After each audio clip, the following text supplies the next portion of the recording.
കടുംപിടുത്തം പിടിച്ചു വരുന്നില്ല. ഒരു പക്ഷേ ആ കാലഘട്ടത്തിൽ ഇദ്ദേഹം പറയുന്നത് പോലെ സാർവത്രികമായേക്കാം. ആ കാലഘട്ടത്തിന്റെ ഭക്ഷണ രീതിയല്ല ഇന്ന് നമ്മള്, അന്നത്തെ യാത്രാ സൗകര്യങ്ങളല്ല ഇന്നുള്ളത്, അന്നത്തെ വസ്ത്രധാരണ രീതിയല്ല ഇന്ന്, അന്നത്തെ കൾച്ചർ അല്ല ഇന്ന്. നമ്മുടെയൊക്കെ കാലഘട്ടത്തില് പുല്ലുമേഞ്ഞ ഓലമേഞ്ഞ വീടുകളായിരുന്നു. ഇന്ന് അങ്ങനെയാണെങ്കിൽ ആ കാലഘട്ടത്തിൽ ചെയ്തിരുന്നു, ആ കാലഘട്ടത്തിന്റെ ശരികൾ എക്കാലത്തേക്കും ചെയ്യണമെന്ന് പറഞ്ഞാൽ ഇവർക്ക് മര്യാദയ്ക്ക് ഒരു ജീൻസ് ഇടാൻ പറ്റുമോ? മര്യാദയ്ക്ക് ഒരു ഷൂ ഇടാൻ പറ്റുമോ? ഇവർക്ക് മന്തി റൈസ് തിന്നാൻ പറ്റുമോ? ഒന്നും പറ്റില്ല. അപ്പൊ ആ കാലഘട്ടത്തിന്റെ ശരികൾ ആ കാലഘട്ടത്തിലേക്ക് വിടുക, അത് ഇങ്ങോട്ട് കൊണ്ടുവരുമ്പോഴാണ്. ഇപ്പൊ നമ്മുടെ നാട്ടില് ഇപ്പൊ അഫ്ഗാനില് പ്രശ്നം വന്നു, പാകിസ്ഥാനില് പ്രശ്നം, ബംഗ്ലാദേശിൽ പ്രശ്നം. അവർ അഭയാർത്ഥികളായിട്ട് ഇങ്ങോട്ട് വരുന്നതിനെ നമ്മൾ എതിർക്കുന്നത് അവരോടൊപ്പം അവരുടെ ആ മതവും കൂടി വരുന്നത് കൊണ്ടാണ്. അവര് ജീവൻ രക്ഷപ്പെടുത്തുക എന്ന അർത്ഥത്തിൽ രണ്ടു കാലിൽ ഞങ്ങൾക്കൊന്ന് നിന്നാ മതി, ശരി, മാനുഷികമാണ്, അവരും ഈ ഭൂമിയുടെ അവകാശി. അവരോടൊപ്പം തന്നെ 6-ാം നൂറ്റാണ്ടിന്റെ ഗോത്ര ചിന്തയും കൂടി യൂറോപ്യൻ രാജ്യങ്ങളിലേക്ക്, സ്കാൻഡിനേവിയൻ രാജ്യങ്ങളിലേക്കൊക്കെ പോയത് കൊണ്ടാണ് അവരൊക്കെ കിണ്ടിയെടുത്ത് വെളിയിലിടേണ്ടി വരുന്നത്. പ്രവാചകന്റെ ആ കാലഘട്ടത്തിന്റെ ശരികൾ ഞാന് വേറൊരു വീഡിയോ കൂടെ ഡോക്ടർ കിട്ടിട്ടുണ്ട്, അതൊന്ന് കേട്ടോ. അതായത് ദാമ്പത്യ ബന്ധം സുരക്ഷിതമാക്കുക എന്നതാണ് നബി ഉദ്ദേശിച്ചെന്നല്ലേ പറയുന്നത്. നമ്മുടെ റഫീഖ് സലഫിയുടെ ഒരു വീഡിയോ ഉണ്ട്, നമ്മുടെ ഹഫ്സയെ സംബന്ധിക്കുന്ന ഒരു വീഡിയോ. നബിയുടെ കുടുംബജീവിതത്തിന്റെ മഹത്വവും കൂടി നമ്മളത് കാണിച്ചു കൊടുക്കണമല്ലോ. ഈ അക്ബറിന്റേത് ഇനി പറയണമെന്നില്ല, ഇത് തന്നെയാണ് വേണ്ട, ഇത് തന്നെയാണ്. ഇദ്ദേഹം ഇങ്ങനെ ന്യായീകരിച്ച് വെളുപ്പിക്കുകയാണ്. 12 മിനിറ്റ് ഉണ്ട്. അതെ, ഈ പറഞ്ഞ വീഡിയോ അതേ വരുന്നു, റഫീഖ് സലഫി. ഈ വിഷയം നമ്മൾ പലപ്പോഴും നമ്മുടെ ചാനലിൽ പറയുമ്പോൾ വിശ്വാസികൾ അത് വിശ്വസിക്കാറില്ല. ഈ ഹദീസ് എവിടെ എന്നൊക്കെയാണ് ചോദിക്കാറ്. ഇനി നമ്മൾ ഹദീസ് അല്ല, ഉസ്താദ് നേരിട്ട് പറയണേന്ന് കേൾക്കാം, അതല്ലേ നല്ലത്. നമ്മൾ പറയുമ്പോഴാണ് ഹദീസ് ചോദിക്കുക, ഉസ്താദ് പറഞ്ഞാൽ കണ്ണടച്ച് ഹദീസ് ചോദിക്കൂല. അതെ, നിന്ന് ഒരു അനിഷ്ടം എന്റെ ഭാര്യമാർക്ക് ഉണ്ടാകരുത് എന്ന് പ്രവാചകന് ഒരു നിർബന്ധ ബുദ്ധി ഉണ്ടായിരുന്നു.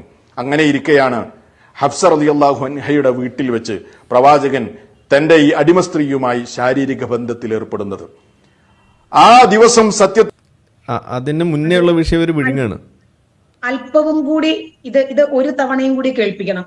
അതായത് ഹഫ്സയുടെ വീട്ടിൽ വെച്ച് നബിയും ഈ മാരിയത്തുൽ കിബ്തിയ എന്ന് പറയുന്ന അടിമ സ്ത്രീയും തമ്മിൽ ശാരീരിക ബന്ധത്തിൽ ഏർപ്പെടുന്നത് ഹഫ്സ കണ്ടുകൊണ്ടുവരിക.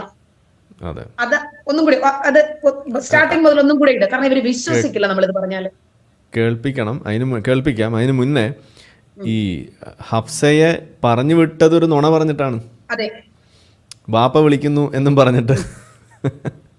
അപ്പോൾ അതെന്തിനു വേണ്ടിയിട്ടാ? അപ്പോൾ ഇവർ പറയുന്നുണ്ടല്ലോ, പ്രവാചകൻ ഒരിക്കലും നുണ പറയില്ല, മുസ്ലിങ്ങൾക്ക് യോജിച്ചതല്ല എന്നൊക്കെ പറയും. നമ്പർ 1 നുണ പറഞ്ഞിട്ടാണ് ഈ ഹഫ്സയെ വീട്ടിലേക്ക് പറഞ്ഞയച്ചത്.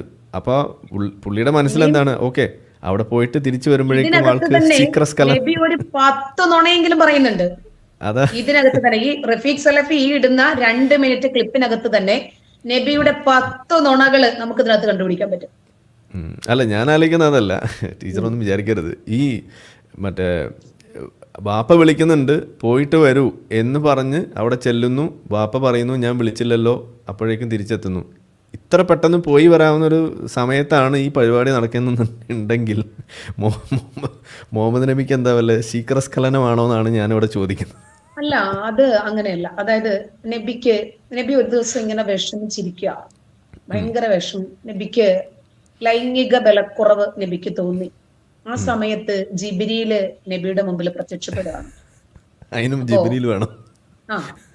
കാരണം അള്ളാഹുവിന് ഈ ആകാശവും ഭൂമിയും ഒക്കെ സൃഷ്ടിച്ച് ഇതൊക്കെ നിയന്ത്രിച്ചുകൊണ്ട് നല്ല തിരക്കുണ്ട്. പിന്നെ നമ്മളൊക്കെ അരിയാഹാരം കഴിക്കുന്നവരല്ലോ, ഓരോ അരിമണിയിലും ജാമിദ ജാമിദ, ശശിന്നാണെങ്കിൽ പെട്ടെന്ന് എഴുതാം, രവിന്നാണെങ്കിൽ പെട്ടെന്ന് എഴുതാം, ഈ ജാമിദ ജാമിദ ജാമിദ എന്ന് എഴുതണം. ഇപ്പൊ അബ്ദുൾ റബ്ബുമാരുണ്ട്, അപ്പൊ ഇതെല്ലാം എഴുതണ്ട. അപ്പൊ അരിമണിയില് പേരൊക്കെ അള്ളാഹു നല്ല തിരക്കുള്ള ആളാ. പക്ഷെ എന്നാലും നബി എന്ത് ചിന്തിക്കുന്നു, നബിയുടെ ആകുലതകള് അള്ളാഹുവിന്റെ ഒരു പ്രധാനപ്പെട്ട വിഷയമായിരുന്നു. അപ്പൊ തന്നെ ജിബ്രീൽ എങ്കിൽ വാടാ ലവന്നാടാകെ വിഷമിച്ചിരിക്കുന്നുണ്ടെന്ന് പറഞ്ഞ അങ്ങനെ ജിബ്രീല് പ്രത്യക്ഷപ്പെട്ടു. അപ്പൊ ജിബ്രീൽ ഒരു സാധനം ഇങ്ങനെ നബിയുടെ കയ്യിൽ കൊടുത്തു. നോക്കിയപ്പോ മാംസം നിറച്ച ഒരു ഭക്ഷണമാണ്. പ്രവാചകൻ തന്നെ നേരിട്ട് റിപ്പോർട്ട് ചെയ്യുന്ന ഹദീസാണത്. അപ്പൊ നോക്കുമ്പോ അത് കുഫൈത്ത് എന്നാണ് അതിന്റെ പേര്, കുഫൈത്ത്. ആ ഹദീസ് കയ്യിലുള്ള ഞാൻ ഇട്ട് തരാട്ടെ, എന്റെ കയ്യിലുണ്ട്. ഒരു അപ്പൊ മിനിറ്റ്, ടീച്ചർക്ക് കഴിച്ചു കഴിഞ്ഞപ്പോ ടീച്ചർക്ക് എന്തെങ്കിലും തെറിവാക്കുകൾ ഉപയോഗിക്കുകയാണെങ്കിൽ ഒന്ന് ഇങ്ങനെ പറഞ്ഞാൽ മതി. നമുക്ക് ഇങ്ങനെ ഒരു ബി ഇടാനുള്ള സംവിധാനം ഉണ്ട്. ആണോ? വേണ്ട, ഞാനങ്ങനെ ഒന്നും നമുക്ക് വേണ്ട, നമുക്ക് ബാഡ് വർക്കൊന്നും വേണ്ട. ആരെങ്കിലും തന്തയ്ക്ക് വിളിച്ചാൽ മാത്രം തിരിച്ച് തന്തയുടെ തന്തയ്ക്ക് വിളിക്കേണ്ടി ആയിക്കോട്ടെ, എന്നാ കുഴപ്പമില്ല. ഇവിടെ അങ്ങനെ കുഫൈത്ത് കൊടുത്തു. ഈ കുഫൈത്ത് അങ്ങോട്ട് കഴിച്ചു കഴിഞ്ഞപ്പോ കക്ഷി അന്നേരം റിപ്പോർട്ട് ചെയ്യുന്ന ഒരു ഹദീസാണ്, എനിക്ക് 40 പുരുഷന്റെ ലൈംഗികത കിട്ടി. നമ്മൾ എന്തെങ്കിലും കഴിക്കുമ്പോൾ സാധാരണഗതിയിൽ നമ്മുടെ വിശപ്പടങ്ങും, മനസ്സിനൊരു സംതൃപ്തിയും കിട്ടും. ഇത് അൽഫാം വെന്തില്ല. അൽഫാം വെന്തില്ല. അപ്പൊ അങ്ങനെ കക്ഷിക്ക് വലിയ ഒരു ലൈംഗികതയൊക്കെ കിട്ടി. അതുകൊണ്ട് നബിയുടെ 11 ഭാര്യമാരുമായിട്ട് 1 മണിക്കൂറിൽ ബന്ധപ്പെട്ടിരുന്നു. അപ്പൊ ഒരു 4-5 മിനിറ്റ് ഒക്കെ ആയിരിക്കും കക്ഷി എടുത്തിരിക്കാന്ന് വിചാരിക്കാം. 1 മണിക്കൂറല്ലേ ഉള്ളൂ, 4 മിനിറ്റും കിട്ടൂല, 11 പേരില്ലേ. അപ്പോ പിന്നെ അനസാണ് ഈ ഹദീസ് റിപ്പോർട്ട് ചെയ്യുന്നത്. അപ്പൊ അനസിനോട് ചുറ്റുമിരുന്ന അനുചരന്മാര് ചോദിക്കണം, അവക്കാന യുദ്ധപ്പോ 40 30 40 കുതിരശക്തി? കുഫൈത്താണ് 40. ഓക്കെ, കുഫൈത്ത് കൊടുത്ത ഹദീസാണ് 40. ഇത് അനസ് പറയുന്നതാണ്. അനസ് പറയുമ്പോഴാണ് 30 നബി തന്നെ നേരിട്ട് റിപ്പോർട്ട് ചെയ്യുന്ന ഹദീസാ. ഓ, അപ്പോ പിന്നെ അനസിനോട് ചോദിക്കുകയാണ്, അവക്കാന യുദ്ധപ്പോ, അയ്യോ അതിനൊക്കെ പറ്റുമോ? കാരണം ഇവരൊക്കെ അതിലൊക്കെ പരാജയപ്പെട്ടു വന്നിരിക്കുന്നവരാ, ഇവരോടാണ് ഈ പറയുന്നത്. അതുകൊണ്ടാണ് നബി പറഞ്ഞത്, അനാഥന്റെ മുമ്പിൽ വെച്ചിട്ട് നിങ്ങള് മനസ്സിലായ മക്കളെ ഒരുപാട് കൊഞ്ചി, എല്ലാം അതിനകത്തുണ്ട്. ഗ്രഹണി പിള്ളേരുടെ മുന്നിൽ വെച്ച് നിങ്ങൾ ബിരിയാണി വിളമ്പരുതെന്ന്. അതാണ്. അപ്പോ പിന്നെ ഭയങ്കര കോമഡിയാണ് ആളല്ലേ. അങ്ങനെ അപ്പൊ അനസിനോട് ഇങ്ങനെ ചോദിച്ചപ്പോ അനസ് പറഞ്ഞു, പിന്നെ കരുതലാണ് ടീച്ചർ അത്. അതെ അതെ, 11 ഭാര്യമാരുണ്ടായിരുന്നു എന്ന് അനസ് പറയാം. ഇവിടെ 2-3 പോയിന്റുകൾ നമ്മൾ ശ്രദ്ധിക്കേണ്ടതുണ്ട്. ഒന്ന്, അനസിന് ഇത് എങ്ങനെ അറിയാം? ഒന്നുകിൽ നബി പറയണം, അതല്ലെങ്കിൽ അനസ് ഒളിഞ്ഞു നിന്ന് നോക്കി. ഇനി അതുമല്ലെങ്കിൽ അനസിന് അനുഭവമുണ്ട്. ഈ 3 കാരണങ്ങളല്ലേ ഉള്ളു ഇതില്. അതെ, നബി പറയാനാണ് സാധ്യത. ആണോ? അല്ല, അനസ് 10 വർഷത്തോളം നബിയുടെ മലവും മൂത്രവും കാണാൻ വേണ്ടിയിട്ട് പുറകെ നടന്നു എന്ന് മുള്ളൂർക്കര മുഹമ്മദ് അലി സഖാഫി പറയുന്നുണ്ട്. ഞാൻ മനസ്സിലാക്കിയത് അനസിന് അനുഭവം ഉണ്ടായിരിക്കുന്നു. കാരണം എപ്പോഴും നബിയുടെ കൂടെ ഉണ്ടാകും. നബി 2-നോ 1-നോ ഒക്കെ പോയി കണ്ടിട്ട് ആ വെള്ളം ഇടറാന്ന് പറഞ്ഞാൽ അനസ് വെള്ളം കൊടുക്കും. അനുഭവം ഉണ്ടാകുമായിരിക്കും, എന്തോ ആവട്ടെ. പക്ഷെ ഞാനൊരു മെഡിക്കൽ വ്യൂ പോയിന്റിൽ പറഞ്ഞാണ്. കാരണം ഇങ്ങനെയുള്ള ആൾക്കാർ, ഈ ലൈംഗികമായിട്ട് ഇതുപോലുള്ള പ്രശ്നമുള്ള ആളുകൾ, അവരെപ്പോഴും ഇതിനെക്കുറിച്ച് വലിയ തോതിൽ ഇങ്ങനെ വീമ്പ് പറയും. അത് ഇവരുടെ ഒരു സ്ഥിരം പരിപാടിയാണ്. ഈ ക്ലോസ്ലി നടക്കുന്ന ആളുകളാണെങ്കിൽ പ്രത്യേകിച്ചും അവരോട് ഇത് എപ്പോഴും ഷെയർ ചെയ്യും. അതിനൊരു സാധ്യതയുണ്ട്. അതുകൊണ്ടാണ് ഞാനത് അങ്ങനെ പറഞ്ഞത്. ഓക്കെ, അതാണ് സാധ്യത കൂടുതൽ. നബിക്ക് കഴിവുണ്ട് കേട്ടോ, നമ്മൾ ഇല്ല എന്ന് പറയരുത്. അപ്പൊ ഹഫ്സ പോയിട്ട്, ഹഫ്സ നടന്നാണ് പോകുന്നത്. എന്തായിരുന്നാലും പിതാവിന്റെ അടുത്തേക്ക് പോകുമ്പോ കുറച്ചൊന്ന് കുശലം അന്വേഷിക്കാൻ പോകാൻ ഒരു അവസരം കിട്ടിയതാണ്. ഇദ്ദേഹമായിട്ട് പറഞ്ഞു വിട്ടതാണ് വിളിക്കുന്നത്. അപ്പൊ പക്ഷേ കൂടെ കിടക്കുന്നവർക്കല്ലേ രാപ്പനി അറിയൂ. ഹഫ്സയ്ക്ക് മനസ്സിലായി ഡിങ്കോഡാൽഫിക്കും കണ്ട മുട്ടി നിന്നിട്ടാണ് കക്ഷി എന്നെ ഓടിച്ചു വിട്ടത്. ഓട്ടി വന്നു പോയതിനെക്കാട്ടിൽ സ്പീഡിൽ. അപ്പോ അവരെവിടെയാണ് നിന്നത്? അന്ന് ഫോൺ സൗകര്യങ്ങളില്ല, ഒരു സൗകര്യവും ഇല്ലാത്ത ഒരു സാഹചര്യമാണ്. തന്നെയുമല്ല, അന്ന് ഹഫ്സയ്ക്ക് വേണ്ടി ഇയാളുടെ ഒരു ഭാഗ്യം ഒന്ന് ആലോചിച്ച് നോക്കി. ടോസ് ഇട്ടിട്ടാണ് എടുക്കണേ. ഇന്ന് അവളെ, നാളെ അവളെ, മറ്റന്നാളിൽ ഇവളെ. ഒന്നും അധ്വാനിച്ചും കൊടുക്കണ്ട, ഒരു ലയബിലിറ്റിയും ഇല്ല, ഫാമിലിയുടെ ഒരു കാര്യവും നോക്കണ്ട, സുഖസുന്ദരമായിട്ട് ജീവിച്ചു. ഇനി ഒരു സുന്ദരിയായിട്ടുള്ള ഒരു പെണ്ണിനെ കണ്ടാല് ഒരു ദിഹിയ എന്ന് പറയുന്ന നബിയുടെ ഒരു അനുചരണുണ്ട്. ഇയാൾക്കാണ് നമ്മുടെ സൊഫിയയെ കിട്ടുന്നത് ഹൈബറില്. അപ്പോ വേറൊരുത്തൻ പറഞ്ഞുരാ, ഈ പെണ്ണ് നബിക്കാണ് പറ്റുക കേട്ടാ എന്ന് പറഞ്ഞു. അപ്പൊ അയാള് എനിക്ക് ഇവളെ വേണം. അപ്പൊ പറഞ്ഞു, അല്ല നബിക്കാണ് ഇവള് പറ്റുക. അപ്പൊ ഒരാളിങ്ങനെ നബിയോട് വന്ന് പറഞ്ഞു, നബിയെ ഇങ്ങനെ ഒരാളെ ദിഹിയക്ക് കിട്ടിയിട്ടുണ്ട്, ദീപ സുന്ദരിയാണ്. ആണോ? എന്നാ അങ്ങോട്ട് കൊണ്ടുവന്ന് നോക്കട്ടെ. അപ്പൊ ഈ സൊഫിയയെ കണ്ട മാത്രയിൽ കക്ഷിയുടെ തലപ്പാവ് ഊരി അവരുടെ തലവഴി അങ്ങിട്ടു. കാരണം ഇനി ആരും സഫിയയെ കാണണ്ട, സഫിയ എനിക്കുള്ളതാണ് എന്ന രൂപത്തിൽ. അതിന് നമ്മുടെ നൗഷാദ് ബാക്കവി പറയുന്നുണ്ട്, ഡോക്ടർ കേട്ടിട്ടുണ്ടോ ഹദീസ്? ഒരു പെണ്ണിൽ നബിയുടെ കണ്ണു വീണാൽ, ഹദീസ് ഉണ്ടോ കയ്യിലുണ്ടോ? കയ്യിലിപ്പില്ല, ആ പ്രസംഗം എനിക്ക് ഓർമ്മയുണ്ട് പറഞ്ഞത്. ഹദീസ് എന്റെ കയ്യിലുണ്ട്. അതെ, ഉണ്ടോ? അത് എല്ലാം സ്റ്റോക്കാണ്. പിന്നെ ടെക്സ്റ്റ് ആയിട്ടാണോ അതോ വീഡിയോ ഇട്ടാ? അല്ല, വീഡിയോ ആയിട്ട് തന്നെ ഇട്ട്. ഞാൻ ആ വീഡിയോ ആയിട്ട് തന്നെ ഇട്ട് തരാം. എന്നാലും റഫീഖ് സലഫിയുടെ ബാക്കി കളിപ്പിച്ചപ്പോഴത്തേക്കും എടുക്കാം. ഓക്കെ. എന്റെ ഭാഗത്ത് നിന്ന് ഒരു അനിഷ്ടം എന്റെ ഭാര്യമാർക്ക് ഉണ്ടാകരുത് എന്ന് പ്രവാചകന് ഒരു നിർബന്ധ ബുദ്ധി ഉണ്ടായിരുന്നു. അങ്ങനെ ഇരിക്കെയാണ് ഹഫ്സ റളിയല്ലാഹു അൻഹയുടെ വീട്ടിൽ വെച്ച് പ്രവാചകൻ തന്റെ ഈ അടിമ സ്ത്രീയുമായി ശാരീരിക ബന്ധത്തിൽ ഏർപ്പെടുന്നത്. ആ ദിവസം സത്യത്തിൽ ഹഫ്സ റളിയല്ലാഹു അൻഹയുടെ ദിവസമാണ്. പ്രവാചകൻ ഹഫ്സയുടെ കൂടെ കഴിയേണ്ട ദിവസമാണ്. ഹഫ്സയുടെ വീട്ടിൽ വെച്ചുമാണ് ഇത് നടക്കുന്നത്. അങ്ങനെ ഹഫ്സ തന്റെ പിതാവിന്റെ അടുക്കലേക്ക് പോയി തിരിച്ചു വരുമ്പോൾ പ്രവാചകൻ സല്ലല്ലാഹു അലൈഹി വസല്ലം ഈ രൂപത്തിൽ തന്റെ അടിമ സ്ത്രീയുമായി ബന്ധത്തിലേർപ്പെട്ട വിവരം ഹഫ്സ റളിയല്ലാഹു അൻഹ അറിഞ്ഞപ്പോൾ സ്വാഭാവികമായും ഒരു പെണ്ണ് എന്നുള്ള നിലക്ക് നീരസം പ്രകടിപ്പിച്ചു. അവർ അല്ലാഹുവിന്റെ പ്രവാചകനോട് പറഞ്ഞു, അത്തഫ്അലു ഹാദാ ഫീ ബൈതി ഫീ യൗമി, എന്റെ ദിവസത്തിലും എന്റെ വീട്ടിലും വെച്ചായിരുന്നോ നബിയെ നിങ്ങൾ ഇങ്ങനെ ചെയ്തത്? അത് അവർക്ക് അനിഷ്ടമായി എന്ന് പ്രവാചകൻ സല്ലല്ലാഹു അലൈഹി വസല്ലമക്ക് മനസ്സിലായി. അപ്പോൾ തന്നെ അള്ളാഹുവിന്റെ പ്രവാചകൻ അവരെ പ്രയാസപ്പെടുത്തേണ്ടതില്ല എന്ന നിലക്ക് തന്നെ അവിടുന്ന് പറഞ്ഞു, ഫഇന്നഹാ ഹറാമുൻ അലയ്യ, എങ്കിൽ ഇനി ഞാൻ അവരുമായി ഒരിക്കലും ശാരീരിക ബന്ധത്തിൽ ഏർപ്പെടുകയില്ല, ഞാനത് എനിക്ക് നിഷിദ്ധമാക്കി. എന്നാൽ നിങ്ങൾ പിണങ്ങേണ്ടതില്ല, നിങ്ങൾ അതിന്റെ പേരിൽ വിഷമിക്കേണ്ടതില്ല എന്ന് തന്റെ ഭാര്യയോട് നബി സല്ലല്ലാഹു അലൈഹി വസല്ലം പറഞ്ഞു. ഇവിടെ ശ്രദ്ധിക്കേണ്ടത്, ഒരിക്കലും ഹഫ്സ പറഞ്ഞില്ല നിങ്ങൾ ഞാനില്ലാത്ത സമയത്ത് അവരുമായി വേശ്യാവൃത്തിയാണല്ലോ നടത്തിയത് എന്ന് പറഞ്ഞില്ല. അതല്ലെങ്കിൽ ഹഫ്സയല്ലാത്ത വേറെ ഏതെങ്കിലും ഒരു ഭാര്യ അത് പറഞ്ഞിട്ടില്ല, സ്വഹാബത്ത് പറഞ്ഞിട്ടില്ല, അനുചരന്മാര് പറഞ്ഞിട്ടില്ല. അങ്ങനെയുള്ള ഒരു പദം നിങ്ങൾക്ക് കാണിച്ചു തരാൻ പറ്റൂല. ഇത് തന്റെ ഭാര്യക്ക് അനിഷ്ടമാണ് എന്ന് മനസ്സിലായപ്പോ നബി സല്ലല്ലാഹു അലൈഹി വസല്ലം എന്ത് ചെയ്തു? ഇനി ഞാൻ അങ്ങനെ ചെയ്യൂല എന്ന് പറയുകയും ചെയ്തു. പക്ഷേ അല്ലാഹു സുബ്ഹാനഹു വ തആല പ്രവാചകന്റെ ആ നിലപാടിനെ തിരുത്തി. വാനലോകത്ത് നിന്ന് ഭൂവനത്തിലേക്ക് വിശുദ്ധ ഖുർആനിൽ വചനം അവതരിപ്പിച്ചു. എടുത്തു പരിശോധിച്ചു നോക്ക്. വിശുദ്ധ ഖുർആനിലെ 66-ാം അധ്യായം സൂറത്തു തഹ്രീമിലെ 1-ാമത്തെ വചനം തന്നെ അതാണ്. എന്താ അല്ലാഹു പറഞ്ഞത്? യാ അയ്യുഹൻ നബിയ്യു ലിമ തുഹർരിമു മാ അഹല്ലല്ലാഹു ലക് തബ്തഗി മർളാത അസ്വാജിക് വല്ലാഹു ഗഫൂറുർ റഹീം. ഓ പ്രവാചകരെ, ലിമ തുഹർരിമു, നിങ്ങൾ എന്തിനാണ് നിഷിദ്ധമായി പ്രഖ്യാപിക്കുന്നത്? മാ അഹല്ലല്ലാഹു ലക്, അള്ളാഹു നിങ്ങൾക്ക് അനുവദിച്ചു തന്ന ഒരു കാര്യത്തെ ഉണ്ടോ, അള്ളാഹു നിഷിദ്ധമാക്കിയതല്ല, അത് വ്യഭിചാരമായിരുന്നില്ല. അത് എന്തിനാണ് നിങ്ങൾ ഇനി അങ്ങനെ ചെയ്യില്ലെന്ന് പറഞ്ഞത്? തബ്തഗി മർളാത അസ്വാജിക്, നിങ്ങളുടെ ഭാര്യമാരുടെ പത്നിമാരുടെ തൃപ്തിക്ക് വേണ്ടി, അവരുടെ സന്തോഷത്തിന് വേണ്ടി അള്ളാഹ് അനുവദിച്ച ഒരു കാര്യത്തെ നിഷിദ്ധമാണ് എന്ന് നിങ്ങൾ എന്തിനാണ് പറഞ്ഞത് എന്ന് പറഞ്ഞ് പ്രവാചകനെ തിരുത്തുകയായിരുന്നു. അത് കഴിഞ്ഞു. ഇത് മുഴുവൻ കേൾപ്പിച്ചതിന്റെ ഒരു ഉദ്ദേശം പറഞ്ഞോളൂ. അതായത് വ്യഭിചരിക്കാൻ അള്ളാഹു സൗകര്യം ചെയ്തു കൊടുക്കുകയാണ്. അവിടെയും ഇരയോടൊപ്പം നിൽക്കാൻ അള്ളാഹുവിന് പറ്റുന്നില്ല. ഇത്രയും ഭാര്യമാരുണ്ട്, ഇവരിത്രയും പേരും റൗണ്ട് ചെയ്ത് വന്നിട്ട് ഈ പാവത്തിന് കിട്ടുന്ന വെറും 1-2 മിനിറ്റ് സമയമാണ് ഈ കവർന്നെടുത്തിരിക്കുന്നത്. ആ സമയത്ത് വാപ്പ വിളിക്കണമെന്നും പറഞ്ഞ് ഓടിച്ചു വിടുകയും ചെയ്തു. എന്നിട്ട് തിരിച്ചു വരുമ്പോഴാണ് ഇത് കാണുന്നത്. എന്നിട്ട് ഈ പാവം നോക്കുമ്പോ ഇവര് നല്ല ആത്മാർത്ഥതയോടെ ഡിങ്കോഡാൽഫി. അപ്പോ ഈ പെണ്ണ് സ്വാഭാവികമായിട്ടും ഞാനൊരു സ്ത്രീയാണ്, എങ്ങനെയായിരിക്കും അത് റിയാക്ട് ചെയ്യുന്നത് എന്ന് എനിക്കറിയാം. ഞാനാണെങ്കിൽ നബി പിന്നെ ബാക്കി ഉണ്ടാവില്ല, അത് വേറെ. അപ്പൊ ഹഫ്സ ഉമറിന്റെ മകളാ.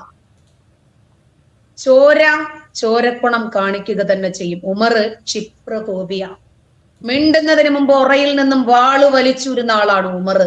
ആ ഉമറിന്റെ മകൾ ഹഫ്സ മുഹമ്മദ് നബിയുടെ കഴുത്തിന് പിടിച്ച് പൊക്കി ഏറിൽ പിടിച്ച് നിർത്തിയിട്ടുണ്ടാവും. ഏറിൽ നിന്ന് കൈയും കാലും എടുക്കുന്ന നബിയാണ് എന്റെ മനസ്സിൽ. എന്നിട്ട് അതല്ല നിങ്ങളിപ്പോ എന്ത് പണിയാ കാണിച്ചല്ലേ? എന്റെ ഡേറ്റ് ആയിരുന്നില്ലേ കാക്ക ഇത്? എന്നാലും കാക്ക ഇത് ചെയ്തത് ശരിയായില്ല കേട്ടോ കാക്ക, അങ്ങോട്ട് നീ അത് കള എന്ന് പറഞ്ഞ് വിട്ടിരുന്നെങ്കിൽ ഒരിക്കലും നബി പറയുമായിരുന്നില്ല, പിന്നെ ഇനി ഒരിക്കലും ഇനി ആ സ്ത്രീയുടെ ദേഹത്ത് ഞാൻ തൊടത്തില്ല, ആ സ്ത്രീയെ എനിക്കിനി വേണ്ട. അത്രയ്ക്ക് ഹഫ്സ എടുത്ത് പെരുമാറിയിട്ടുണ്ട്. അതിപ്പോ പുറത്ത് പറയാൻ പറ്റുമോ? ഒന്നുകിൽ ഹഫ്സ പറയണം, കെട്ടിയോ ഞാൻ 4 നല്ല കുമ്മാങ്കുത്ത് കുത്തിയിട്ടുണ്ടെന്ന് ഹഫ്സ അത് പറഞ്ഞിട്ടില്ല. അല്ലെങ്കിൽ പിന്നെ ചളുക്ക് കിട്ടിയ നബി പറയണത് അണ്ടാ എന്റെ മുൻവരിയിലെ പല്ല് പോയത് ഹഫ്സ ഇടിച്ചിട്ടാണ്, അതും പറയത്തില്ല. എല്ലാവരും ഇപ്പൊ ഗണേശന്മാരല്ലല്ലോ പെണ്ണുമ്പിള്ള ഇടിച്ചിട്ട് പല്ല് പോയെന്ന് പറയാം, അതുകൊണ്ട് പറഞ്ഞിട്ടില്ല. അപ്പൊ ഇത് പുറത്തു വരുന്നത് എങ്ങനെയാണ്? ഒരിക്കലും ഹഫ്സ പറഞ്ഞിട്ടില്ല അത് വ്യഭിചാരമാണ്. പിന്നെ അതെന്താ അവിടെ നടന്നത്? അല്ല, നിങ്ങൾ ചെയ്തത് വ്യഭിചാരമാണ് കേട്ടോ, അങ്ങനെ പറയണമായിരുന്നു. നേരിട്ട് വന്ന് ഭാര്യ കണ്ടുപിടിക്കുവാണ്. അപ്പൊ അവിടെ നല്ല രൂപത്തിൽ ഒരു മൂന്നാം ലോക മഹായുദ്ധം നടന്നിട്ടുണ്ട്. അതുകൊണ്ടാണ് നബി പറഞ്ഞത് ഇനി ഒരിക്കലും ഞാൻ അവരെ തൊടില്ല. കാരണം വേറെ ഒരുപാടുണ്ട്, ഈ സബ്സ്റ്റിറ്റ്യൂട്ടേഴ്സ് ഒരുപാടുണ്ട്, അതുകൊണ്ട് ഇവരില്ലെങ്കിലും കുഴപ്പമൊന്നുമില്ല, തൊടത്തില്ല എന്ന് പറഞ്ഞത്. അപ്പൊ അള്ളാഹു ആയത്തിറക്കി. അപ്പൊ അരിമണിയിൽ എഴുതിക്കൊണ്ടിരുന്ന പേരൊക്കെ പടച്ചോൻ അരിയൊക്കെ തട്ടിമറിച്ചിട്ട് പടച്ചോൻ ജിബ്രീലിനെ വിളിച്ചു. എന്റെ പൊന്നു ജിബ്രീലെ ഓടിവാടാ, ലവൻ ഇളകിയിട്ടുണ്ട്, ഇങ്ങോട്ട് വാടാ. അങ്ങനെ ജിബ്രീലിനെ വിളിച്ചിട്ട് പെട്ടെന്ന് നീ ആയത്ത് കൊണ്ട് കൊടറാ, അല്ലെങ്കിൽ ഇവിടെ കോലാഹലമാണ്. അങ്ങനെ ജിബ്രീൽ വന്നിട്ട് നബിയോട് പറയാണ്, നബി വിഷമിക്കൊന്നും വേണ്ട, നിനക്ക് വ്യഭിചരിക്കാനുള്ള സൗകര്യം പടച്ചോൻ ചെയ്തു തന്നിട്ടില്ലേ, പിന്നെ നീ എന്തിനാണ് വിഷമിക്കുന്നത്? നിന്റെ പെണ്ണുപിള്ളയ്ക്ക് വേണ്ടിയിട്ട് മാര്യത്തിൽ കവിതയെ തൊടത്തില്ലാന്നൊക്കെ നീ എന്താണ് പറഞ്ഞത്? അപ്പൊ അള്ളാഹു ഇങ്ങനെ ലൈവായിട്ട് കളി കണ്ടുകൊണ്ടിരിക്കുന്ന ഒരാളാണോ? കാരണം പെട്ടെന്ന് പടച്ചോണ്ടി അല്ലേ, നമുക്ക് അങ്ങനെയല്ലേ. അല്ലെങ്കിൽ പിന്നെ പ്രാർത്ഥിക്കണം. ഇപ്പോ ഈ ചെളിയിലും മണ്ണിലും കിടന്നിട്ട് 4 ദിവസമാണ് ആ സുബൈദ എന്ന് പറയുന്ന സ്ത്രീക്ക് അനങ്ങാൻ പറ്റാതെ ചൂരൽമലയിൽ കമിഴ്ന്ന് കിടന്നത്. അനങ്ങാൻ പറ്റുന്നില്ല, കാരണം ചെളിയാണ്, ചെവിയിൽ മൊത്തം ചെളി മൂടിപ്പോയി. ഒരു നായയാണ് സുബൈദാത്തായെ കണ്ടുപിടിക്കുന്നത്, ഇതിന്റെ അടിയിൽ മനുഷ്യവാസമുണ്ടെന്ന്. അവരുടെ ശരീരം അനങ്ങിയില്ല, പക്ഷെ തലച്ചോറ് അനങ്ങി. അതുകൊണ്ടാണ് ആ നായയുടെ മുമ്പിൽ ഒരു ചെളി മാറ്റി വന്ന ഉടനെ കൈകൂപ്പി നിന്നത്. അപ്പൊ അവർക്ക് തലച്ചോറ് അനങ്ങി. ഇവിടെ പ്രാർത്ഥിച്ചിട്ടില്ല. അപ്പൊ ചെളിയിൽ മണ്ണിലും കിടന്ന് പ്രാർത്ഥിച്ചാലൊന്നും പടച്ചോൻ കേൾക്കൂല. പടച്ചോൻ AC വേണം, അമ്പരചുംബികളായ കൊട്ടാരം വേണം, അങ്ങനെയൊക്കെ ഉണ്ടെങ്കിലേ പടച്ചോൻ കേൾക്കുള്ളൂ. അത് പടച്ചോന്റെ ഒരു രീതിയാണ്. അല്ലെങ്കിൽ പിന്നെ മക്കയിലേക്ക് പോകണം. മക്കയിൽ പോയാലേ പടച്ചോൻ കേൾക്കുള്ളൂ, അല്ലാതെ നമ്മുടെ കുടിയിൽ വന്ന് ഇരുന്ന് പിടിച്ചാലൊന്നും പടച്ചോൻ കേൾക്കില്ല. ഞാനൊക്കെ വർഷങ്ങളോളം ഒരു പരിപ്പോടയ്ക്ക് വേണ്ടിയിട്ട് പടച്ചോനോട് പ്രാർത്ഥിച്ചിട്ടുണ്ട്. ഞാൻ ഓർഫനേജിലൊക്കെ നിൽക്കുന്ന സമയത്ത് അപ്പോഴൊന്നും പരിപ്പോട കിട്ടിയിട്ടില്ല. കാരണം എപ്പോഴാ പിന്നെ മസ്തജാബൂലക്കും നമ്മളെ ഖുർആൻ പഠിപ്പിക്കുന്നത്, അള്ളാഹു നമ്മൾ ചോദിച്ച് ചുണ്ട് കൂട്ടി അടയ്ക്കുന്നതിന് മുമ്പ് ഉത്തരം നൽകുമെന്നോ. അതിൽ തന്നെ എനിക്ക് നിരാശ. അപ്പോഴെനിക്ക് മനസ്സിലായി ഉടായ്പാണെന്ന്, കാരണം കിട്ടിയില്ല. അങ്ങനെ എന്നും തഹജ്ജുദ് നമസ്കരിച്ചിട്ട് പരിപ്പോട കിട്ടണേ എന്ന് പ്രാർത്ഥിക്കും, കിട്ടിയില്ല. ഏതെങ്കിലും ഒരു കുട്ടികളുടെ അടുത്തെങ്കിലും കൊടുത്തു വിട്ടാൽ പരിപ്പോട കിട്ടൂലായിരുന്നു, അതും കിട്ടില്ല. പിന്നെ നമുക്ക് ഞങ്ങളുടെ കോളേജിൽ ഒരു ഹംസ ബാക്കബി ഉണ്ടായിരുന്നു. അപ്പൊ അദ്ദേഹത്തിന് ചായ ഒക്കെ കൊണ്ട് കൊടുക്കുന്ന ആള് ഞാനാ. അപ്പോ ഞങ്ങൾക്ക് ചായ ഒന്നും കിട്ടാനല്ലോ, പകുതി അവിടെ നിന്നങ്ങ് കുടിക്കും. അപ്പൊ ഇദ്ദേഹം കുടിച്ചിട്ട് ഈ ജനലിന്റെ അവിടെ വെക്കും. അപ്പൊ പതിയെ അതെടുത്ത് കുടിച്ചിട്ട് ശകലം ബോട്ടിൽ വെള്ളം കൊണ്ടുപിടിച്ചിട്ട് നിറച്ചു വെക്കും. അപ്പൊ ഇയാള് പരിപ്പോട കടിച്ചിട്ട് പകുതി അവിടെ വെക്കും. ഈ പരിപ്പോടയിൽ ഇങ്ങനെ നോക്കി നിൽക്കുമ്പോഴത്തേക്കിന് ഇങ്ങേര് ചോദിക്കും, വേണോ? വേണം. അയാൾ അങ്ങ് തിന്നും. എന്നിട്ട് എഴുതരത്തില്ല. പിന്നെ പരിപ്പോട കൊണ്ടുപോയിട്ട് വേണോ എന്ന് ഇങ്ങേരോട് ചോദിക്കുമ്പോൾ ഇങ്ങേര് പറയാം, നീ അതങ്ങ് തിന്നോ. എന്നിട്ട് നമ്മൾ നക്കിയിട്ടൊക്കെയാ കൊടുക്കുക. അത് പ്രായത്തിൻ്റെതായിട്ടുള്ള ഒരു ഇതൊക്കെ ഉണ്ടല്ലോ. അപ്പൊ നക്കിയിട്ട് കൊടുത്തിട്ട് വേണോ. അപ്പൊ ഹംസ ബാക്കബി നല്ല വയസ്സായ ഒരു മനുഷ്യനാണ്. പിന്നെ ഉണ്ട് ഒരു അബ്ദുൽ ഖാദർ പുല്ലങ്കോട്. അദ്ദേഹത്തിന് കിട്ടുന്ന ചായയോ ഉണ്ടംപുരിയോ ഒക്കെ നമുക്ക് തരുമായിരുന്നു. അത്ര പോലും ഒരു കാരുണ്യം. പടച്ചോന്റെ ഖജനാവ് നിറയെ പരിപ്പോടെയാണെന്നാ പറയുന്നത്. കാരണം നമ്മൾ എന്ത് ചോദിച്ചാലും അത് നിറയെ ഉണ്ടെന്നാ പറയുന്നത്. അപ്പൊ പടച്ചോൻ വിചാരിച്ചാല് മഴ പെയ്യുന്ന ആലിപ്പഴം ഒക്കെ വീഴ്ത്തുന്നത് പോലെ നമ്മൾ നിൽക്കുന്ന ഏതെങ്കിലും മൂലയിൽ ഒരു പകുതി പരിപ്പോടെ പടച്ചോൻ ഇടാന്നുള്ളതേ ഉണ്ടായിരുന്നുള്ളൂ. ഇട്ടിട്ടില്ല. അപ്പൊ നമ്മൾ എത്ര പ്രാർത്ഥിച്ചാലും കേൾക്കാത്ത പടച്ചോൻ നബിയുടെ ഡിങ്കോഡാൽഫി ഹഫ്സ പിടിച്ച ഉടനെ ആയത്ത് വരുക, നിനക്ക് ഞാൻ വ്യഭിചാരം ഹലാലാക്കി തന്നതല്ലടാ. ആ ഒരു രംഗം ഇവിടെ ചിത്രീകരിച്ചത് ടീച്ചർ കണ്ടിട്ടില്ലെങ്കിൽ, നമ്മുടെ ആളുകളും കണ്ടിട്ടില്ലെങ്കിൽ അത് വേണമെങ്കിൽ ഒന്ന് കാണാം. വീഡിയോ ആണ്. Number 395, narrated Umar bin al-Khattab. Allah agreed with me on 3 things and revealed verses. One of them was the verse of the veiling of the women. Well, I can't wait that long. It is my turn with Prophet. He must be in bed waiting for me.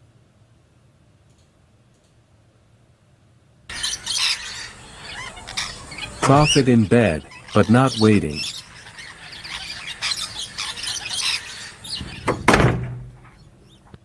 Where is Rasulullah?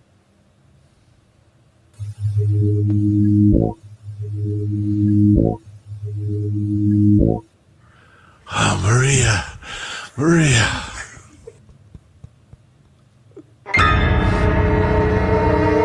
Hafsa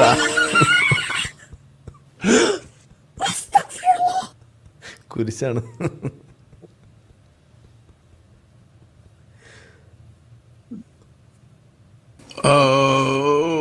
Hafsa, how is your dad? Rasulullah, you lied and deceived me to screw my maid? Hafsa, mind your language. Quran, Surah Al-Azab, verse 32 says, O wives of the Prophet, you should talk to Allah's Prophet in an honorable manner. I will speak honorably to the Prophet when the Prophet stops acting dishonorably himself.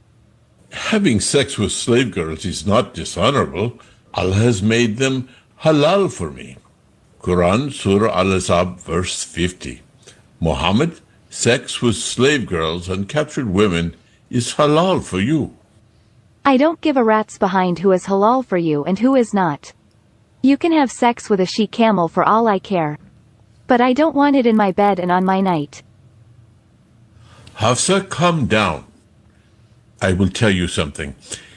If you keep this incident a secret between you and me and don't tell anyone, I take an oath that I will never touch Maria again. And please cool down first. Go have a drink of cold water. Okay, I trust you with your oath. I have the urge to go to Al-Manasi now.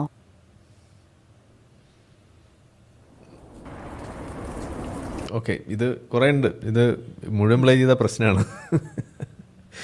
ഏകദേശം ഒരു ധാരണ ഉണ്ടല്ലോ, വിശ്വാസികൾ അറിയാൻ വേണ്ടിയിട്ട്. നോക്കിക്കോ, ലോകത്തേതെങ്കിലും ഒരു പെണ്ണ് ഇങ്ങനെ കണ്ടിട്ട് ഇത്രയും സമാധാനത്തോടെ നിൽക്കാൻ പറ്റും? നോബൽ പുരസ്കാരം കിട്ടിയ ഒരാൾക്ക് പറ്റും?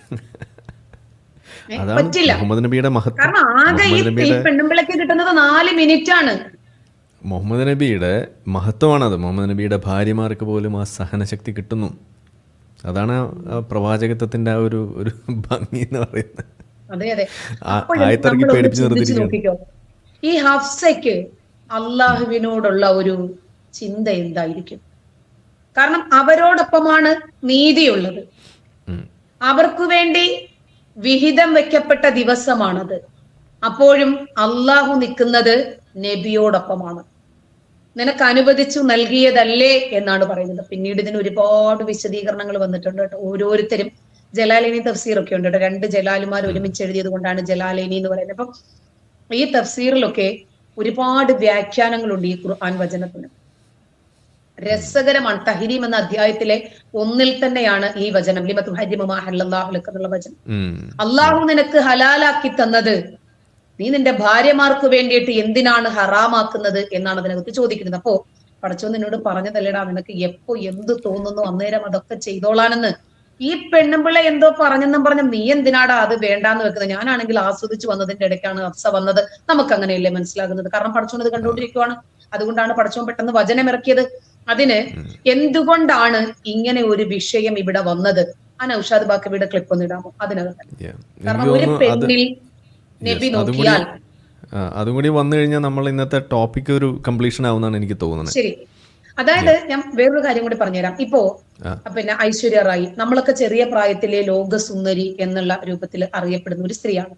അവരും അവരുടെ ഭർത്താവും കൂടി നടന്നു പോകുമ്പോ നബി ഒന്ന് അവരെ നോക്കിയാൽ മതി, പിന്നീട് അവരവിടെ നിൽക്കണം. പിന്നീട് അവരുടെ ഭർത്താവ് അഭിഷേക് ബച്ചൻ തൊലാക്ക് പറയണം. പിന്നീട് ഈ ഐശ്വര്യ റായ അഭിഷേക് ബച്ചന്റെ ആരാണ്? ഉമ്മയാണ്. നബിയുടെ ഭാര്യയാണല്ലോ. ഈ ഇത് കേൾക്കുമ്പോ കുറച്ചും കൂടി മനസ്സിലാകും ആൾക്കാർ. അപ്പൊ ഒരു പെണ്ണിനെ ഹബീബായ തങ്ങള് ആവശ്യപ്പെട്ടാൽ നിക്കാഹിന് നിന്നുകൊടുക്കൽ ആ പെണ്ണിന് നിർബന്ധം.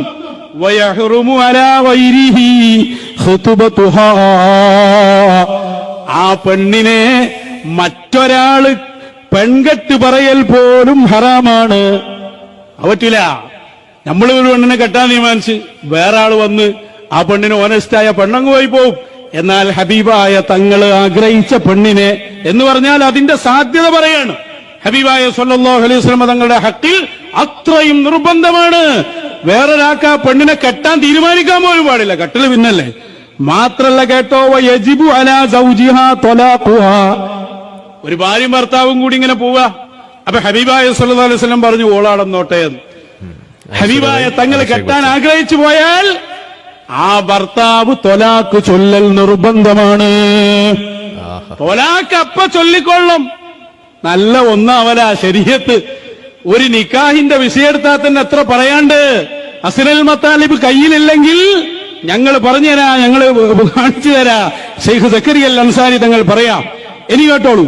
വലഹു തസ്വീജു മൻ ശാഅ ലിമൻ ശാഅ. ഇനി മൊത്തം പറ്റും. അതെങ്ങനെ? കെട്ടല് മാത്രമല്ല, കെട്ടിച്ചു കൊടുക്കാനും പറ്റും. ഇന്ന പെണ്ണിനെ ഇന്ന ആക്ക് കെട്ടിച്ചു കൊടുക്കാം. അതിൽ പെണ്ണിന്റെ സമ്മതവും ആവശ്യമില്ല, പെണ്ണിന്റെ വാപ്പന്റെ സമ്മതവും ആവശ്യമില്ല. കാരണം ആ വാപ്പന്റെയും മുകളിലുള്ള വലിയാണ് മുഹമ്മദുർ റസൂലുള്ളാഹി. ഏഴാമത്തതായിട്ട് ഇനി 8 വയുസവ്വിജുഹുല്ലാഹ്. ചിലപ്പോ അള്ളന്നെ നേരിട്ട് കെട്ടിച്ചു കൊടുക്കും. അവിടെ ഈജാബും കബൂലും തന്നെയല്ല, ഞാൻ സ്വീകരിച്ചു എന്നറിയാലോ, അതില്ലല്ലോ. ഏത് വറളീതു ബിഹി എന്നൊക്കെ പറയില്ലേ, ഖബിൽതു നിക്കാഹ, അതിന്റെ ഒന്നും ആവശ്യമല്ല. അള്ള നേരിട്ട് കെട്ടിച്ചു കൊടുക്കും. അങ്ങനെ കെട്ടിച്ചു കൊടുത്തിട്ടുണ്ട് ഹബീബായ മുത്ത് റസൂൽ ത്വാഹ റസൂൽ. നോക്ക് നിങ്ങൾ, ഒറ്റ വാക്കിലങ്ങ് പറഞ്ഞു പോവുക, ഹബീബായ തങ്ങൾക്കുള്ള നിയമം തന്നെയാണ്, ഒക്കെ ഒരു നിയമമാണ്. 4ലേറെ ഭാര്യമാരെ സ്വീകരിക്കാ. ഹബീബായ തങ്ങൾക്ക് ഇഹ്റാമിലായി നിക്കാഹ് ശരിയാവും. വലിയ വേണ്ട, സാക്ഷി വേണ്ട, മഹ്ർ വേണ്ട. പെണ്ണിനോട് അങ്ങനെ ഒരു കാര്യം പറഞ്ഞാൽ ഒക്കെ സ്വീകരിക്കൽ നിർബന്ധം. പിന്നെ വേറൊരാൾക്ക് അവളെ പെൺകെട്ട് പറയാൻ പോലും പാടില്ല. ഭർത്താവുള്ള പെണ്ണാണെങ്കിൽ ഭർത്താവ് തൊലാക്ക് ചൊല്ലിക്കൊള്ളണം. മാത്രല്ല ആർക്കും ഏത് പെണ്ണിനെയും കെട്ടിച്ചു കൊടുക്കാം. അള്ള തന്നെ നേരിട്ട് കെട്ടിച്ചു കൊടുക്കുന്നു. 9ാമത് മഹാൻ പറയാ ഹബീബായ സല്ലല്ലാഹു അലൈഹി വസല്ലം തങ്ങൾക്ക് നോമ്പിൽ ഓരോന്നിനും വ്യത്യസ്ത നിയമ. നോമ്പിന്റെ കാര്യത്തിൽ സൗമുൽ വിസ്വാലുണ്ട്. വിസ്വാല് കാരണം എന്താ? തുടർ എങ്ങനെയുണ്ട്? ഹഫ്സ റളിയല്ലാഹു അൻഹയുടെ വീട്ടിൽ പ്രവാചകൻ മനുഷ്യനാണിത് കേൾക്കുന്നതെങ്കിൽ അവർക്കിത് ശരിയല്ല എന്ന് ഒറ്റ നോട്ടത്തിൽ തന്നെ തോന്നും. ബോധം വേണമെന്ന് മാത്രം. അതെ അല്ലെ? അവര് ഇതെന്ത് നബിയാണിത്, ഇതെന്ത് പെണ്ണുങ്ങളെ കൊണ്ടൊരു കളിയാണല്ലോ എന്ന് തോന്നും. ഇവർക്ക് ഇതൊക്കെ ആയിട്ട് പോലും അയ്യേ എന്ന് തോന്നാത്തത് ഇവരുടെ ഉള്ളിലും ഇതേ ബോധമാണല്ലോ. അതുകൊണ്ടാണ് ഒരു പെണ്ണിനെ ഇവരെന്തായിട്ടാണ് കാണുന്നത്? Sex toy. അതിൽ കവിഞ്ഞ് പെണ്ണൊന്നുമല്ല. ഇനി പെണ്ണിന്റെ ഇഷ്ടം, പെണ്ണിന്റെ മാതാപിതാക്കളുടെ ഇഷ്ടം ഒന്നും അറിയണ്ട. ഒരുത്തന്റെ കൂടെ പോകുകയാണ്, ഭാര്യയും ഭർത്താവുമായിട്ട് അവര് യാത്ര ചെയ്യുവാണ്. അപ്പൊ അന്ന് അവളെ ഒന്ന് നോക്കി, ശരി. പിന്നീട് അപ്പോ ഇദ്ദേഹത്തെ സ്ത്രീലമ്പടൻ എന്ന് പറഞ്ഞാൽ പിന്നീട് തെറിവിളിയുടെ പൂരമാണ്. ഇങ്ങനെയുള്ള ആളുകളെയല്ലേ നമ്മുടെ നാട്ടിൽ സ്ത്രീലമ്പടൻ എന്ന് പറയുക. ഞാൻ പറയുന്നതിനേക്കാൾ നല്ലൊരു വാക്കുണ്ട്. അതായത് ഇപ്പോൾ നമ്മളെ വിശ്വാസികൾ നമ്മൾ പറയുന്നത്, നിങ്ങൾ സ്വതന്ത്ര ചിന്തകനായി ഫ്രീ തിങ്കർ ആയി കഴിഞ്ഞപ്പോൾ നിങ്ങളിപ്പോൾ ഫ്രീ സെക്സിന് വേണ്ടിയിട്ടാണ് ഫ്രീ തിങ്കർ ആയി എന്നല്ലേ പറയുന്നത്. അങ്ങനെ നോക്കുകയാണെന്നുണ്ടെങ്കിൽ ഏറ്റവും വലിയ ഫ്രീ തിങ്കർ മുഹമ്മദ് നബിയാണെന്ന് പറയേണ്ടി വരില്ലേ? അപ്പോൾ നമുക്ക് മുഹമ്മദ് നബീനെ നമുക്ക് ഫ്രീ തിങ്കർ എന്ന് വിളിക്കുന്നതാണ് നല്ലത്, അവരുടെ ഡെഫിനിഷൻ പ്രകാരം. തെറിയാണെന്നും പറയാൻ പറ്റില്ല. അതെ, പക്ഷേ അവർ പറഞ്ഞ ഡെഫിനിഷൻ അവർക്ക് വേണ്ടി വെക്കുന്നു, അത്രേ ഉള്ളൂ. നമ്മളതങ്ങ് സമ്മതിക്കുന്നു. എന്നിട്ട് പറയാം, ഓക്കെ മുഹമ്മദ് നബിയും നല്ല അസൽ ഫ്രീ തിങ്കറാണ്, അതങ്ങ് സമ്മതിച്ചാൽ മതി, വേറെ പ്രശ്നമൊന്നുമില്ല. യെസ്. അപ്പോൾ എന്തായാലും എനിക്ക് തോന്നുന്നു ടീച്ചറെ, ഇന്നത്തെ ഈ ഒരു സംസാരം നമ്മൾ ഏതാണ്ടൊരു 1.25 മണിക്കൂറായി. അതിൽ ഒരുപാട് കാര്യങ്ങൾ, പ്രധാനമായിട്ട് ഈ ഇറാഖിലെ ആ ഒരു വിവാഹപ്രായം കുറച്ചതുമായി ബന്ധപ്പെട്ട് നമ്മുടെ നാട്ടിലുണ്ടായിട്ടുള്ള ചില അതിനോടുള്ള പ്രതികരണങ്ങൾ, പ്രത്യേകിച്ച് വിശ്വാസ സമൂഹത്തിലുള്ള പ്രതികരണം, അതിൻ്റെ പശ്ചാത്തലത്തിൽ നമ്മൾ നടത്തിയ ഈ ഒരു പരിശോധന, അതിൽ ടീച്ചറുടെ ആ ഒരു ഇൻവോൾവ്മെൻറ്റ് അത് വലിയ ഒരു ഹെൽപ്ഫുൾ ആണെന്ന് തന്നെയാണ് എനിക്ക് മനസ്സിലാവുന്നത്. അടുത്ത തവണ നമുക്ക് കുറച്ചും കൂടിയും നമ്മളുടെ കാണികൾക്കും കൂടി ഒരു അവസരം കൊടുക്കുന്ന രീതിയിൽ ചെയ്യാൻ പറ്റുമെങ്കിൽ അങ്ങനെ തന്നെ ചെയ്യാമെന്നാണ് വിചാരിക്കുന്നത്. അപ്പോൾ അടുത്ത തവണ അടുത്ത ആഴ്ച എനിക്ക് തോന്നുന്നു നമുക്ക് ഖദീജ ബീവി, ഈ ആയിഷ കല്യാണം മാത്രമാണ് എപ്പോഴും നമ്മൾ പറയാറുള്ളൂ. അപ്പോൾ ഖദീജ ബീവിയുടെ കല്യാണത്തിൻ്റെ കഥ കൂടി നമ്മളൊന്ന് പറയണമെന്നാണ്. ഞാനത് ഒറ്റയ്ക്ക് ചെയ്യണമെന്ന് വിചാരിച്ചു. നബി ഇതുവരെ വിവാഹം കഴിച്ച മുഴുവൻ ആളുകളുടെ ചരിത്രവും നമുക്ക് ജനങ്ങൾക്ക് മുമ്പിൽ ഇട്ടുകൊടുക്കണം, അത് ബാധ്യത ചെയ്യാം. അപ്പൊ നമുക്ക് ഖദീജയിൽ നിന്ന് തുടങ്ങാം. എങ്ങനെയാണ് ഖദീജ? ആയിഷയിൽ നിന്ന് തുടങ്ങി.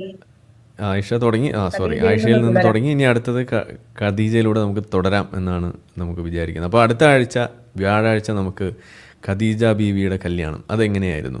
അപ്പോൾ അത് ഞാനെന്തോ നുണ പറഞ്ഞു എന്നൊക്കെ പറഞ്ഞിട്ട് നമ്മളുടെ അൺമാസ്കിങ് ആനമയിൽ ഒട്ടകം ബാസിൽ ഒരു വീഡിയോ ഒക്കെ ഇട്ടുണ്ട്. അപ്പോൾ അതിനെതിരെ ഒരു വീഡിയോ ഉണ്ടാക്കണം എന്നൊക്കെ വിചാരിച്ച സമയം കിട്ടാത്തതുകൊണ്ടാണ്. അപ്പോൾ ഏതായാലും ഇതിൽ നമുക്കത് ഉൾക്കൊള്ളിക്കാം വിശദമായിട്ട് എന്നാണ് വിചാരിക്കുന്നത്. അപ്പോൾ എന്തായാലും ടീച്ചറെ അടുത്ത ആഴ്ച നമുക്ക് വീണ്ടും കാണാം. അപ്പോൾ yes, thank you so much. ജയ് ഹിന്ദ്. ഓക്കെ. അപ്പോൾ നമ്മളിന്ന് ലൈവ് ഇവിടെ അവസാനിപ്പിക്കുകയാണ്. കൂടുതൽ ആളുകളിലേക്ക് ഞാനിപ്പോൾ പോകുന്നില്ല, കാരണം ചെറിയൊരു പരിപാടി എനിക്ക് പുറത്തു കൊണ്ടൊരു അത്യാവശ്യം കൂടിയുണ്ട്. അപ്പോൾ അതുകൊണ്ടാണ്. അപ്പോൾ എന്തായാലും അടുത്ത ആഴ്ച നമുക്ക് മറ്റൊരു ഈ പറഞ്ഞ പോലെയുള്ള വിഷയവുമായിട്ട് നമുക്ക് വരാം. ഖദീജ ബീവിയുടെ കല്യാണം അതെങ്ങനെയായിരുന്നു എന്നുള്ളത് സംബന്ധിച്ചിട്ടുള്ള കുറച്ച് കാര്യങ്ങൾ പറഞ്ഞ് അതിന് ശേഷം നിങ്ങളിലേക്കും വരാമെന്നാണ് വിചാരിക്കുന്നത്. അപ്പോൾ എന്തായാലും ഇന്ന് നമ്മളിവിടെ വൈൻഡപ്പ് ചെയ്യുന്നു. തുടക്കത്തിൽ ഞാൻ പറയാൻ വിട്ടുപോയ കാര്യം, അതായത് സ്വാതന്ത്ര്യ ദിനവുമായി ബന്ധപ്പെട്ടിട്ടുള്ള വിഷയങ്ങൾ നമ്മൾ ഇന്നൊരു ചർച്ച റിജുവുമായി കണക്ട് ചെയ്തിട്ട് ചെയ്യാമെന്ന് വിചാരിച്ചിരുന്നു. പക്ഷേ ഇങ്ങനെ ഒരു ലൈവ് നമ്മൾ നേരത്തെ പറഞ്ഞിട്ടുള്ളതുകൊണ്ട് ഇന്നത് നടന്നില്ല. അത് അടുത്ത ദിവസം നമുക്ക് ചെയ്യാമെന്നാണ് വിചാരിക്കുന്നത്. അപ്പോൾ എന്തായാലും സ്വാതന്ത്ര്യദിനം നമ്മളെല്ലാവരും ഇന്ന് ആഘോഷിച്ചു എന്ന് തന്നെ വിചാരിക്കുന്നു. അപ്പോൾ ഇതിൻ്റെ ഒരു സന്തോഷം നിങ്ങൾക്ക് പങ്കുവെച്ചുകൊണ്ട് ബാക്കി വിശേഷങ്ങളൊക്കെ നമുക്ക് അടുത്ത ആഴ്ച നമുക്ക് പറയാമെന്ന് ഒന്ന് പറഞ്ഞു വെച്ചുകൊണ്ട് തൽക്കാലം ഞാനിവിടെ വൈൻഡപ്പ് ചെയ്യാണ്. നമ്മളുടെ വീഡിയോ നിങ്ങൾ കണ്ടുകൊണ്ടിരിക്കുന്ന ആളുകൾ ലൈക്ക് ചെയ്തും ഷെയർ ചെയ്തൊക്കെ നമ്മൾ സപ്പോർട്ട് ചെയ്യുക. ഈ വീഡിയോ നമ്മളിപ്പോൾ പ്ലേ ചെയ്ത ഇതുപോലുള്ള സാധനങ്ങളൊക്കെ ആയതുകൊണ്ടാണ് ഈ ആഡ് റെസ്ട്രിക്ഷൻ വരുന്നത്. അപ്പോൾ ഇതിനും അതുണ്ടാവുമെന്ന് തന്നെയാണ് എൻ്റെ ബലമായ വിശ്വാസം. അപ്പോൾ നിങ്ങളുടെ സപ്പോർട്ടോടുകൂടി തന്നെയാണ് മുന്നോട്ട് നമുക്ക് പോകാൻ കഴിയുള്ളൂ. അപ്പോൾ അതിന് വേണ്ടിയിട്ടുള്ള റിക്വസ്റ്റ് വെച്ചുകൊണ്ട് നമ്മളുടെ ജാമിയ ടീച്ചറുടെ ചാനൽ നിങ്ങൾക്ക് അറിയാമായിരിക്കും. ഇല്ലെങ്കിൽ കണ്ടിട്ടില്ല എന്നുണ്ടെങ്കിൽ അതും നിങ്ങൾ സബ്സ്ക്രൈബ് ചെയ്ത് ചാനലുകൾ പരസ്പരം സപ്പോർട്ട് ചെയ്യുക. എല്ലാ ചാനലുകളും ഒരുമിച്ച് വരുമ്പോഴാണ് ഇതിൻ്റെ ഒരു റീച്ച് സമൂഹത്തിൽ കൂടുതലുണ്ടാവുക. അപ്പോൾ അതാണ് നമ്മളുടെ ലക്ഷ്യം. അപ്പോൾ അതിലേക്ക് കിടക്കാം. എനിക്ക് തോന്നുന്നു ടീച്ചറുടെ ചാനൽ ലൈവ് ഷോ അധികം ഉണ്ടാവാറില്ല. അപ്പോൾ നമ്മുടെ ചാനലിലൂടെ അത് ഒന്ന് പുഷ് ചെയ്യാമെന്നും കൂടിയാണ് വിചാരിക്കുന്നത്. അപ്പോൾ ലൈവുകൾ കുറച്ച് ടീച്ചറുടെ ചാനലിലും വരട്ടെ. വീഡിയോ അല്ലാതെ തന്നെ ടീച്ചർ ഇടുന്നുണ്ട്. അപ്പോൾ അതിന് ഒരു മാറ്റം അവിടെ വരാൻ സാധിക്കുമെന്ന് വിചാരിക്കുന്നു. അപ്പോൾ തൽക്കാലം ഇവിടെ നിർത്തുന്നു. അപ്പോൾ എല്ലാവർക്കും ശുഭരാത്രി. ജയ് ഹിന്ദ്. ഓക്കെ. നമ്മളെ വീഡിയോ കണ്ടുകൊണ്ടിരിക്കുന്ന ആളുകൾ ചാനൽ സബ്സ്ക്രൈബ് ചെയ്തിട്ടില്ല എന്നുണ്ടെങ്കിൽ അത് ചെയ്ത് നമ്മൾ സപ്പോർട്ട് ചെയ്യുക. മറ്റു രീതിയിൽ സപ്പോർട്ട് ചെയ്യാൻ ആഗ്രഹിക്കുന്ന ആളുകൾക്ക് അതിൻ്റെ ഡീറ്റെയിൽസ് ഡിസ്ക്രിപ്ഷനിലുണ്ട്. നിങ്ങളുടെ ഓരോ ലൈക്കും ഷെയറും അതുപോലെ കമൻ്റ് ഇടുന്നതും ഈ വീഡിയോ അതിൻ്റെ താഴെ വരുന്ന കമൻറ്റുകൾക്ക് നിങ്ങൾ പ്രതികരിക്കുന്നതെല്ലാം തന്നെ വീഡിയോയുടെ റീച്ച് കൂടുന്നതിന് വലിയ തോതിൽ ഉപകാരപ്പെടുന്ന സംഗതിയാണ്. അപ്പോൾ അതുകൊണ്ട് അതിൽ നിങ്ങൾ ഏർപ്പെടണം എന്നും കൂടി ഞാൻ അഭ്യർത്ഥിക്കുകയാണ്. മറ്റുള്ള രീതിയിലുള്ള സപ്പോർട്ട് തുടർന്നും നിങ്ങളുടെ ഭാഗത്തുനിന്നുണ്ടാവും എന്ന് പ്രതീക്ഷിക്കുന്നു.